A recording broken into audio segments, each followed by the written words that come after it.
नमस्कार, आप देख रहे हैं हमारा ये खास प्रोग्राम स्पेशल रिपोर्ट। तालिबान के तिलिस्म की कहानी सुनकर आप भी दंग रह जाएंगे। और अब अफगानिस्तान में तालिबान का राज शुरू हो चुका है। हम आपको तालिबान के राज की हर कहानी बताने जा रहे हैं जो बेहद डरावनी है। वैसे तो अफगानिस्तान में तालिबान ने शांति का नया युग लाने का वादा किया, लेकिन अफगान इससे आश्वस्त नहीं है। लोग आश्वस्त नहीं दिख रहे हैं। विश्व के कई देश आश्वस्त ही नहीं है।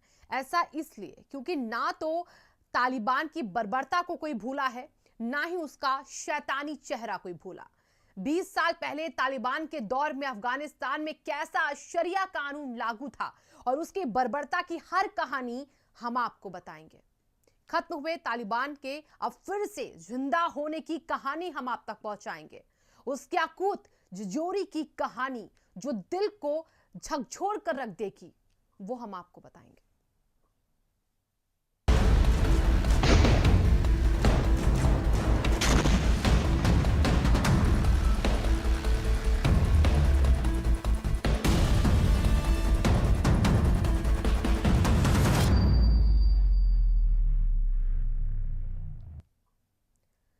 तालिबान के सत्ता में आते ही सबसे ज्यादा डर जो है वो अफगानिस्तान की महिलाओं को सता रहा है।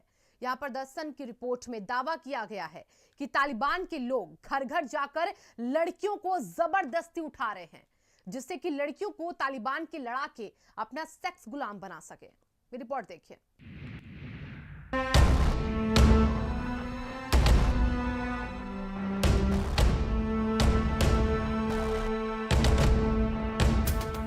अफगानिस्तान पर जब से तालिबान ने कब्जा कर लिया है, तब से वहां की आधी आबादी आफत में है। महिलाएं सबसे ज्यादा खौफजदा हैं, सबसे ज्यादा डरी सहमी है, क्योंकि वो तालिबान की सत्ता एक बार पहले भी देख चुकी है। तालिबान के नाम से ही महिलाएं सहम जाती हैं, रोंगटे खड़े हो जाते हैं, क्योंकि महिलाओं के लिए तालिबान ने जो नियम बनाए हैं वो ऐसे हैं कि उनका पालन करने का मतलब है सूली पर चढ़ना।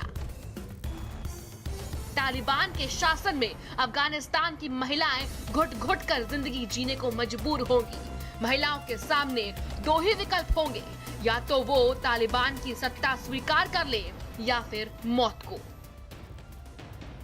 क्योंकि तालिबान की डिक्शनरी में गलती के लिए दूसरी बार मौका नहीं बल्कि मौत मिलती है। अब अफगानिस्तान की डरी सहमी महिलाएं घुट घुट कर अपनी जिंदगी जिएंगी। तालिबान के इशारे पर उनको चलना होगा। तालिबान के शरिया नियमों के मुताबिक उन्हें रहना होगा। अगर इनका उल्लंघन होता है तो तालिबान सीधे मौत की सजा देता है। जिन महिलाओं ने अफगानिस्तान में 1996 से लेकर 2001 तक तालिबान का शासन देखा, वो सबसे ज्यादा डरी सहमी है। तालिबान जब सत्ता में आया था तो उसने सबसे ज्यादा महिलाओं का ही दमन किया था, महिलाओं की आजादी को कुचल दिया था। वो सिर्फ सेक्स आइटम बनकर रह गई। पुरुष जैसे चाहते थे वैसे महिलाओं का शोषण करते थे। सारे प्रतिबंध औरतों पर थोप दिए गए थे और अब फिर से महिलाओं को डर सता रहा है कि तालिबान की सत्ता शुरू होते ही उन्हें फिर से सताया जाएगा। बुर्के में ही महिलाएं निकल सकती हैं, शरीर का कोई हिस्सा दिखना नहीं चाहिए। ऊंची आवाज में बोलना मना होता है।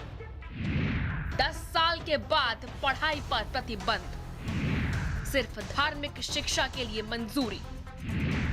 शरिया कानून का पालन जरूरी है। बालकनी में नहीं खड़ी हो सकती है। ऊंची हील्स पहनने पर प्रतिबंध है। घर से अकेले निकलने पर मनाही। वीडियोग्राफी, फोटोग्राफी पर बैन। रेडियो, टीवी में काम करने पर मनाही। साइकिल और मोटरसाइकिल चलाना मना है।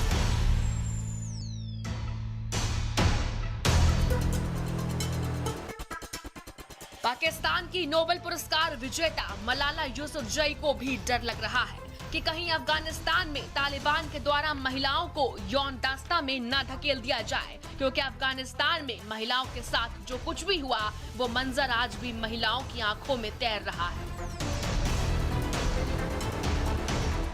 अफगानिस्तान में जब 1996 से 2001 के बीच तालिबान की सत्ता थी तो इसी तरह के काले कानूनों का महिलाओं को सामना करना पड़ता था। अब इस तरह से शरिया कानून को जो महिलाएं नहीं मानेंगी उनको तालिबान सजा देगा। हालांकि कई रिपोर्ट में ये कहा जा रहा है कि तालिबान अब थोड़ी उदारता दिखाएगा।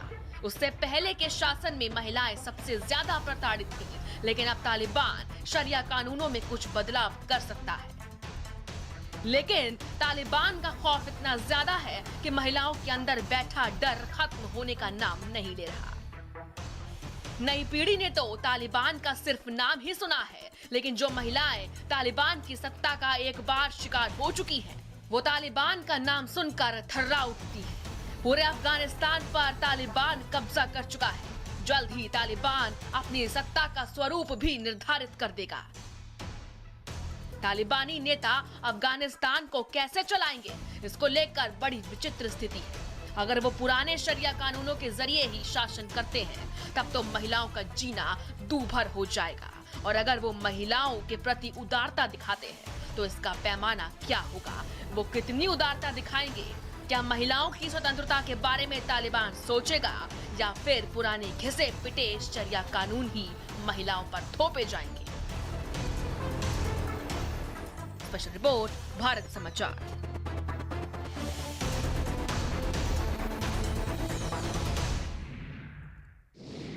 अब सवाल ये उठता है कि आखिर घाटियों तक सिमटे एक संगठन के पास कैसे इतना धन और बारूद मिला कि वो ना सिर्फ खुद को खड़ा करता है बल्कि देश पर कब्जा कर लेता है। ये रिपोर्ट देखिए। क्या है तालिबान की तिजोरी का राज?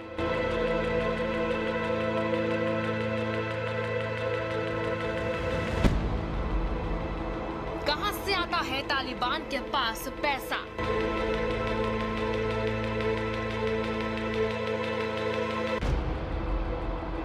कैसे मजबूत की अपनी आर्थिक स्थिति?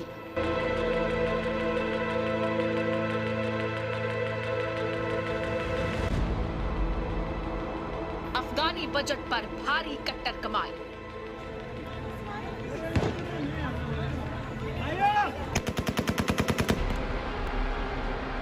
$555 करोड़ वर्सेस $106 करोड़।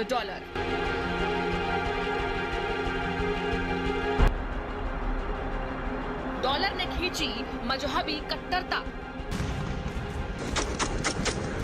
माशाल्लाह माशाल्लाह माशाल्लाह।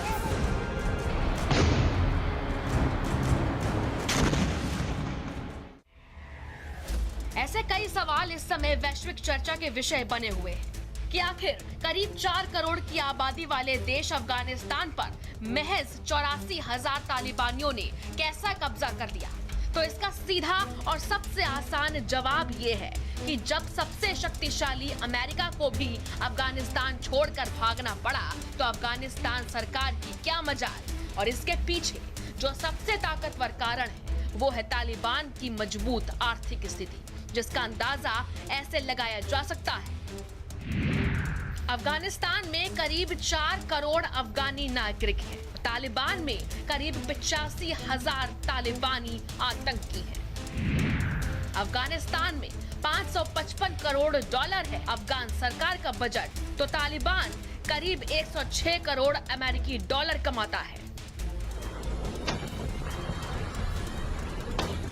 इन आंकड़ों को देखा जाए तो साफ साफ नजर आ रहा है कि तालिबान आतंकियों की संख्या करीब 4 करोड़ की आबादी वाले अफगानिस्तान से काफी कम थी, जबकि कमाई अफगानिस्तान के बजट की 20%।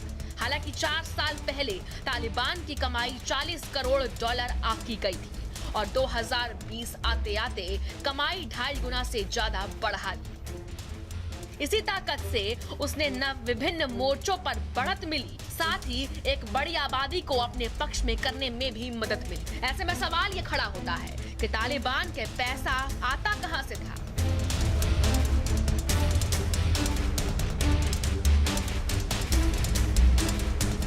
तालिबानी तिजोरी के राज की बात करें तो एक ही बात सामने निकल कर आती है कि डॉलर ने ही मजहबी कट्टरता को उगाया है, सींचा है और बढ़ाया है। कैसे, समझिए। नशे का व्यापार करीब 42 करोड़ डॉलर का है।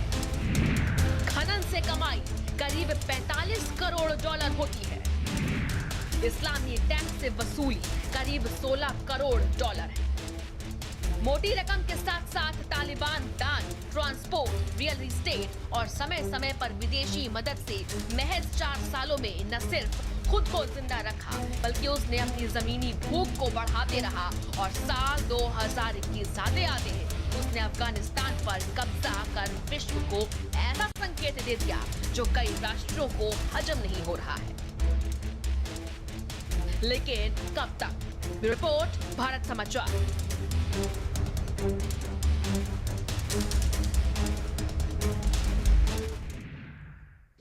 तालिबान ने महज 22 दिनों में ही अफगानिस्तान पर कब्जा कर लिया। राष्ट्रपति अशरफ गनी देश छोड़कर चले गए और हथियारबंद लड़ाकों को राष्ट्रपति भवन में टहलते देखा जा सकता है। अब ये रिपोर्ट देखिए।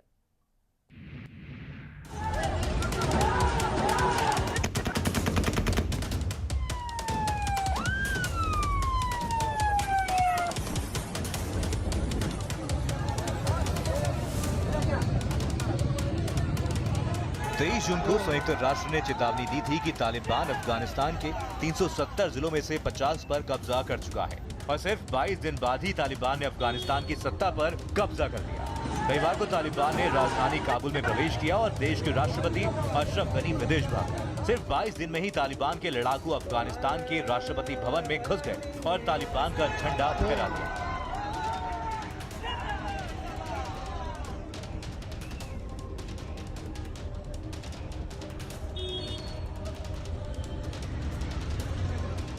अल जजीरा ने तालिबान कमांडर्स के राष्ट्रपति भवन में होने के वीडियोस भी प्रसारित किए। दर्जनों हथियारबंद लोगों को राष्ट्रपति भवन में टहलते देखा जा सकता है। इसके बाद तालिबान के प्रवक्ता ने कहा कि युद्ध खत्म हो गया है और अफगान लोगों को जल्द पता चलेगा कि नई सरकार कैसी होगी। इतिहास शायद ही किसी मुल्क की किस्मत में इतने अजीबोगरीब तरीके से वक्त के पन्ने पलटता हो जितना अफगानिस्तान की पहाड़ी पथरीली जमीन ने देखी है। जहां जहां तालिबान का कब्जा होता गया वहां फिर से वही शरिया कानून, कोड़े मारने की सजा, सड़कों पर कत्लेआम और दाढ़ी बनाने, संगीत सुनने, महिलाओं पर पाबंदियों जैसे मध्ययुगीन फरमानों का दौर लौट गया। अफगान लोगों को डर है कि तालिबान अपने उसी भयानक रूप में लौटेगा जिसने 1996 से 2001 के दौरान लोगों को अमानवीय यातनाएं दी थी। मर्दों को लंबी दाढ़ी रखना, महिलाओं को बुर्का पहनने और पूरा शरीर ढक करके निकलना अनिवार्य कर दिया गया था। घरों के खिड़कियों के शीशे काले रंग से रंगवा दिए गए थे। टीवी, संगीत और सिनेमा बैन कर दिए गए थे। 10 साल से अधिक उम्र की लड़कियों के स्कूल जाने पर रोक लगा दी गई थी। तालिबान की मुख्य ताकत है कट्टर धार्मिक संस्थाएं, मदरसे जो उनके विचार को सपोर्ट कर रहे हैं। यहीं से तालिबान लड़ाके तैयार हो रहे हैं। लेकिन इन सबसे ज्यादा पाकिस्तानी सेना और आईएसआई की सीक्रेट मदद तालिबान के लिए मददगार साबित हुई है।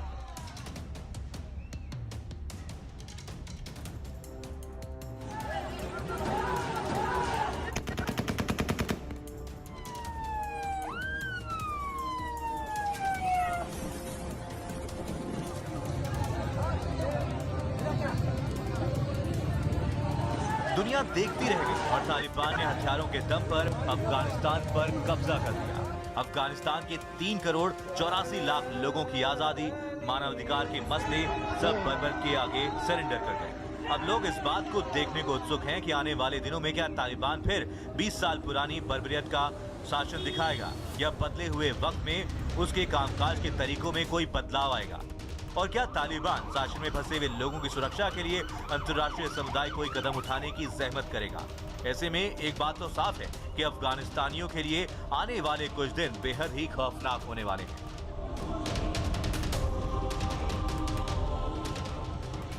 स्पेशल रिपोर्ट, भारत समाचार। वहीं 20 साल बाद अफगानिस्तान में फिर से तालिबान युग की शुरुआत हो गई है। इस पूरे घटनाक्रम पर विश्व के कई देश शांति बनाए हुए हैं, जबकि चीन और पाकिस्तान तालिबान समर्थित संकेत दे रहे हैं। ऐसे में जानते हैं कि पूरे घटनाक्रम से भारत पर कितना असर पड़ेगा। की रिपोर्ट देखिए आप। 20 साल बाद फिर से लौटा तालिबान।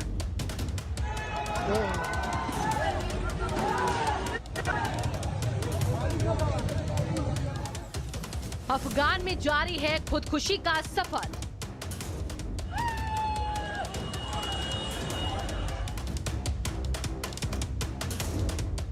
अफगान में सत्ता हस्तांतरण की तैयारी।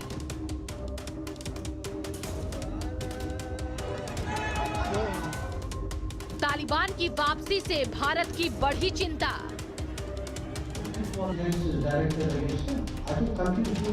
अफगानिस्तान में 20 साल बाद फिर से तालिबान का कब्जा हो गया है। रविवार को काबुल पर तालिबान के कब्जे के बाद राष्ट्रपति अशरफ गनी देश छोड़कर जा चुके हैं। लोग भी अपनी जान बचाने में जुट गए हैं। जान बचाने के लिए जिसे जहां मौका मिल रहा है वो भाग रहा है। सड़कों से लेकर आसमान तक, पड़ोसी सीमाओं से लेकर रेगिस्तान तक, हर तरफ अफगानिस्तानी भागते दौड़ते नजर आ रहे हैं और अफरा तफरी मची हुई है।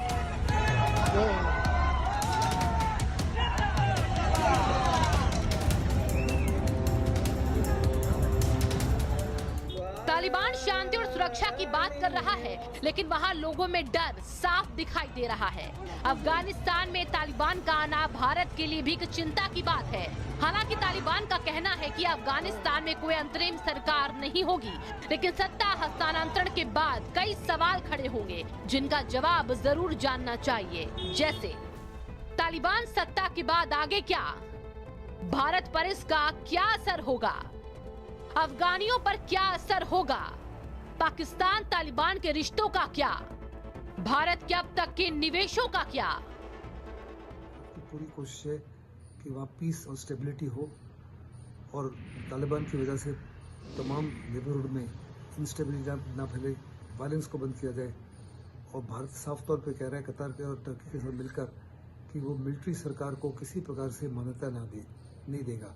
और भारत जो है यूनाइटेड नेशन सिक्योरिटी काउंसिल में भी इसके ऊपर चर्चा कर रहा है और वहाँ भी उनका यही कहना है कि लूटमार को रोका जाए, बाकी औरतों के खिलाफ जो है जुल्म ना ढाए। आज जब अमेरिका के अपने ज़ाती मफाद हल हो गए तो उसने अफ़गानिस्तान से अपनी फ़ौज बुलाकर वहाँ से अपनी दस्तबरदारी को ख़त्म करने का ऐलान कर दिया है।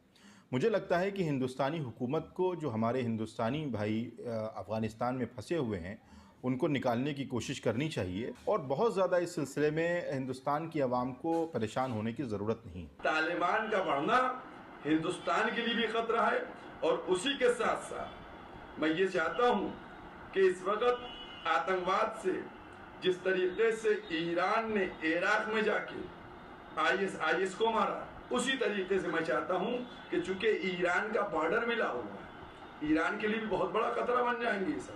लिहाजा ईरान जो है वो भी उधर से सख्ती करे, हिंदुस्तान करे, चूंकि पाकिस्तान की ये साजिश चल रही है। हालांकि तालिबान अपने को बदला हुआ और दोस्ताना बताने में जुटा हुआ है, लेकिन भारत को पाकिस्तान और तालिबान के बीच मजबूत रिश्तों को नजरअंदाज भी नहीं करना चाहिए। साथ ही साथ ये इस बात को भी ध्यान में रखना चाहिए कि तालिबान को वैश्विक स्तर पर क्या पहचान मिलती दिखाई दे रही है। ब्यूरो रिपोर्ट, भारत समाचार।